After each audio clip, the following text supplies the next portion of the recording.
ওঠো, ওষুধ খেতে হবে তো। তো বন্ধুরা, কোনোদিনও এত তাড়াতাড়ি ও ঘুমোয় না, ঠিক আছে? একটু রাত হয়, প্রায় 12টা 1টা বাজে ওর ঘুমোয়। আজকে বললে বিশেষ করে না, এত ডাকছি আমি, এত জোরে জোরে কথা বলছি, এত নাড়াচাড়া করাচ্ছি, তাও কিছুতেই ও উঠছে না। কারণটা কি বলো তো? কারণটা হচ্ছে ওর, তোমরা কদিন আগে জানো ওর জ্বর হয়েছে, ঠান্ডা লেগেছে ভীষণ পরিমাণে, একদমই ব্রেস্ট ফিড করতে পারছিল না, প্রচুর প্রবলেম হচ্ছিল। আজকে সকালে ডক্টরের কাছে নিয়ে গেছি, তারপর ডক্টর দিয়েছে মেডিসিন, আর মেডিসিন খেতে ও একদমই পছন্দ করে না।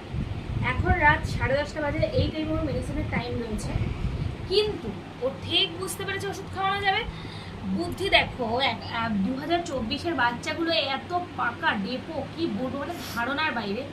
যে ওষুধ খাওয়ানোর টাইম হয়ে গেছে, অমনি ঘুমিয়ে গেছে যে ওষুধ খাওয়াবে তো, কিন্তু বুঝতে পারছে না যে মা জন্ম দিয়েছে। হ্যাঁ, আমি ওর মা হই, ওকে আমি জন্ম দিয়েছি, ও আমাকে জন্ম